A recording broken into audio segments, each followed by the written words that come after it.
Today, let's build a vanity desk. We started this project by cutting 4x4 posts down to the length we wanted for the height of our desk. I believe it was somewhere around 30 inches was what we shot for. I took a router with a round over bit and took it on all four corners so we didn't have any sharp points for legs hitting up against it. The rest of this project is made out of 3/4 inch plywood. We figured out how big the shelves was going to be on both sides. We thought we would have 2 shelves on both sides, about 1 foot wide. Then we figured how far down we wanted the shelves to be and split the difference for the middle shelf.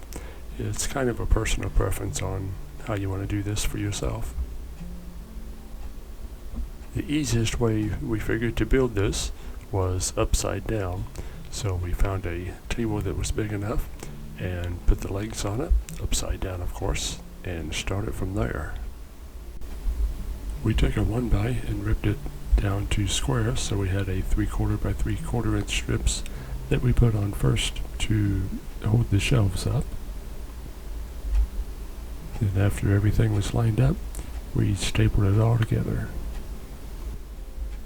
First we stapled the sides together and put the middle shelf in place. That kind of gave us our overall size. And then we stapled in the bottom shelf.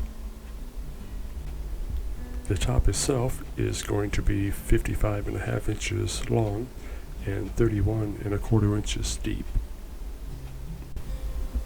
To fasten the 3/4 inch plywood top down to the legs, we put a frame around the outside of the desktop, and that gave it some stability and also gave us something to fasten to. We just ripped a 2x4 down and had a 2x2 frame that we used.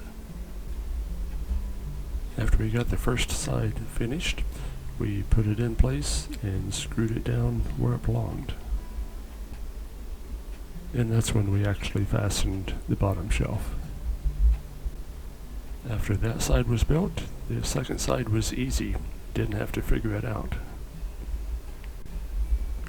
We used L brackets to fasten the legs onto the 4x4 desktop and then just screwed the shelves straight into the legs. All in all, it made things pretty solid. In the planning process, we had to figure out what kind of finish we wanted on this. After a little bit of deciding, we went with the burnt finish. So the first thing we did after we had it all assembled was to take the torch and put that finish on. It's a matter of personal preference what you like, but I do like the way this turned out. We decided the trim pieces we wanted to be a little bit lighter in color, so we took a 1x and ripped it down to fit the sides, and then we also cut the strips out of 1x and hid the edges of the plywood on the shelves. These strips we stained with a golden oak color first. There's a couple different ways we could have finished the top. We decided to use an epoxy finish to give it that depth and shine. We really didn't want to use a oil-based product if we was going to put epoxy on top of it. So we took a water-based polyurethane type and sealed it with 2 coats of that. That helped seal in the wood so the air bubbles won't come up in the epoxy.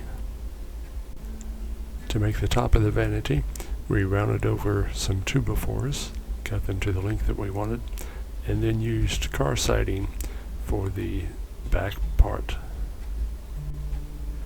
We installed 2 receptacles in the front of the vanity. That way we had some place to plug in curling irons and whatnot that away.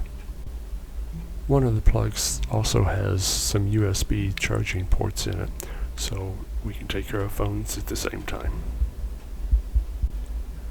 We stapled everything together and put a 1x6 on the top of that.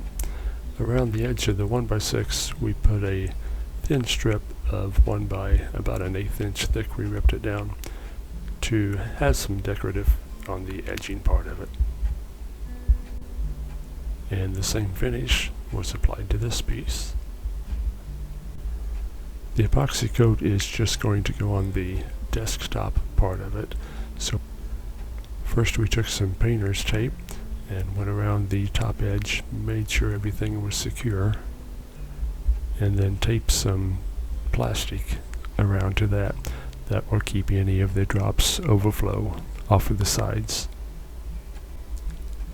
We started with one thin clear coat of epoxy to seal it down, and then we did go ahead and go with a second thin coat just to make sure everything was sealed up so we didn't have any air coming up through the final coat.